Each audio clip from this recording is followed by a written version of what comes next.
Γιάννη Ορφανέ, ευνηδιάσατε τον Ολυμπιακό, πήρατε το πρώτο σετ, αλλά μόλις μπήκε ο Ιντάλκο άλλαξε η ισορροπία των δύο ομάδων και γενικά ο Ολυμπιακός είχε 16 άσους που ουσιαστικά έκριναν και το παιχνίδι. Εντάξει, το ξέραμε αυτό από την αρχή, ότι ο Ολυμπιακός, αν παίξει με τη βασική ομάδα, είναι τέτοια η ποιότητα των αθλητών και μέσα και εντός έδρας το γνωρίζαμε ότι το σέρβις του είναι καταπληκτικό. Το εκμεταλλεύτηκε αυτό στα 3 σετ και νομίζω δίκαια ήρθε η νίκη του Ολυμπιακού πέρα για πέρα. Εμείς ήμασταν ανταγωνιστικοί, μπήκαμε όντως πολύ δυνατά στο πρώτο σετ, εκμεταλλευτήκαμε ό,τι μας άφησε ο Ολυμπιακός να πάρουμε. Το πήραμε το πρώτο σετ. Δυστυχώς εκεί στο τρίτο σετ, αν δεν κάνω λάθος, μέχρι τα μέσα του τρίτου σετ ήμασταν πολύ κοντά. Εκεί δεν εκμεταλλευτήκαμε δύο φάσεις ίσως για να περάσουμε και μπροστά.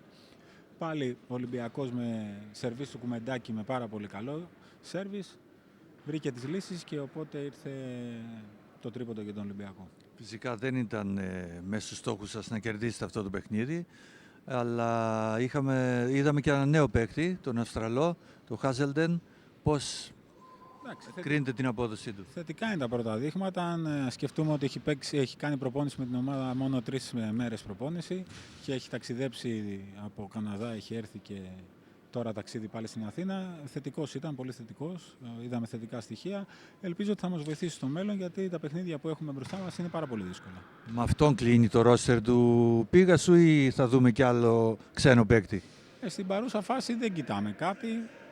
Τώρα αργότερα, μέχρι και τις 31 που κλείνουν οι μεταγραφές, θα δούμε. Έχουμε ακόμα. Φέτος είναι πιο δύσκολο το πρωτάθλημα, γιατί πρώτον, από ό,τι δείχνουν τα πράγματα, υποβιβάζεται ο τελευταίος, αν δεν αυξηθούν οι ομάδες.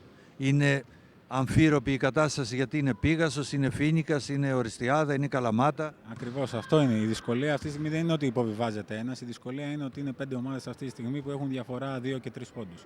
Οπότε πιστεύω ότι αυτό που θα κρίνει το πρωτάθλημα και το ποιοι θα παίξουν στα play-out είναι τα μεταξύ μας παιχνίδια, οι 5 ομάδες αυτές. Εκεί οι πόντοι μετράνε διπλή. Οπότε εκεί πέρα πρέπει να είμαστε πολύ συγκεντρωμένοι. Εμάς αυτά τα παιχνίδια είναι προς το τέλος του πρωταθλήματος. Οπότε πρέπει να δουλέψουμε πάρα πολύ και να είμαστε πολύ συγκεντρωμένοι μέχρι και την τελευταία μέρα του πρωταθλήματος. Ευχαριστώ, καλή συνέχεια. Έγινε, ευχαριστώ.